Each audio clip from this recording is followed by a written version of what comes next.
Pretty fascinating biblical interaction. Honestly, it's one that completely shocks a lot of people the very first time they read it. We're going to unpack the text of Mark chapter 3, specifically verses 31 through 35.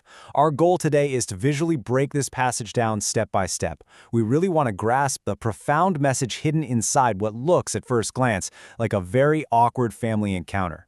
I want you to start by painting a vivid picture of this scenario in your mind's eye. Imagine yourself at a major public gathering. You're completely surrounded by people speaking when suddenly your closest relatives, your mother and your siblings, arrive to see you. But instead of dropping everything to go welcome them, you seemingly dismiss them right in front of the entire crowd. It feels like a massive social faux pas, doesn't it?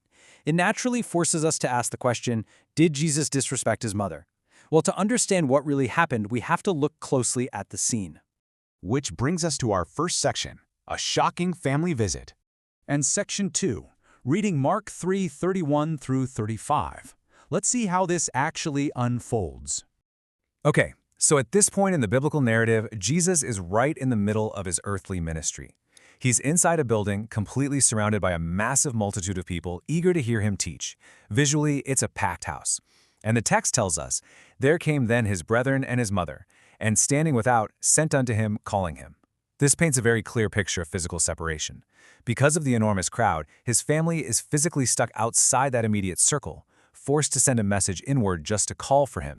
Because they're stuck out there, the crowd effectively acts as a game of telephone.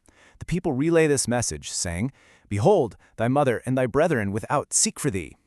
Now put yourself in the crowd's shoes for a second. In first-century culture, family ties and physical lineage were absolutely paramount. They are completely expecting a very normal, warm family reunion. They're thinking entirely in terms of earthly relationships, totally expecting Jesus to hit pause on everything and immediately go out to his flesh and blood family. But instead of immediately getting up, Jesus answers them by asking, "Who is my mother or my brethren?" Wow, it's an incredibly jarring response. It completely subverts the deeply ingrained cultural expectations of the crowd sitting around him. It's the kind of statement that literally makes you stop in your tracks and reread the text just to make sure you heard it correctly. So let's move to Section 3, disrespect or a deeper truth. In today's generation, this response might look like outright disrespect, but it brilliantly illustrates a major pivot in his teaching. If we map this out side by side, we have to contrast physical relationship, that normal human lineage of flesh and blood, with spiritual reality, which is rooted entirely in obedience to God. Jesus wasn't saying physical relationships are unimportant, and he certainly wasn't despising his mother or his brethren. Rather, he was establishing a profound truth: spiritual reality supersedes physical lineage. Section 4, the spiritual family tree.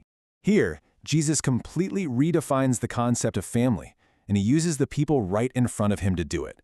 Imagine him looking directly at the multitude, just scanning the everyday people sitting around listening to his teachings, and saying, "Behold my mother and my brethren." He's using the visual of the room, the people right there, to set the stage for his absolute core thesis.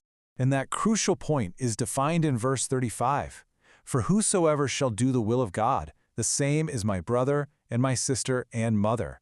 So Jesus' definition of family isn't based on genetics. It's not about physical birthright. True relationship with Christ is completely built upon doing the will of God. If you want to be called the brother of Jesus or the sister of Jesus, the text makes it crystal clear. It comes exclusively through obedience. To understand just how serious this is, the source text draws a rather stark and, frankly, terrifying contrast elsewhere.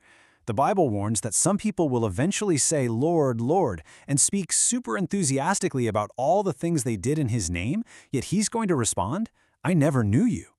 This highlights the massive difference between offering empty words and offering actual obedience. Doing the will of God isn't just a casual suggestion, it is the defining metric of truly knowing him and being part of his family. Let's look at Section 5, leading by divine example. It is incredibly important to point out that Jesus didn't demand a standard he didn't practice himself. His earthly ministry is the ultimate blueprint. Just look at the pattern. He never lived for himself, he never pursued his own personal agenda, and he continually fulfilled the Father's will. His entire life was an unbroken, highly visible demonstration of doing the will of the Father who sent him. He set the absolute perfect example for us to follow. Which brings us to Section 6, joining the true family. We've unpacked the text and the visual evidence of what Jesus was doing in that crowded room. Now, how does this ancient interaction actually apply to us today? Well, the core takeaway is that whoever does the will of God is precious to Jesus Christ. He doesn't look at a person like that casually. Jesus takes a very special, deeply personal interest in those who actively seek to obey his Father's word. Obedience to God is the exact mechanism that brings you into close familial fellowship with him. And that brings us to the end of our explainer today, and really to the most important provocative question you can ask yourself right now. Are you doing the will of God? Are you actively seeking his purposes and obeying his word? Remember, it's not about physical heritage or superficial words. The whole picture is entirely about spiritual obedience. So ask yourself where you currently stand in the true family of Christ. Thank you so much for exploring this profound truth with me today.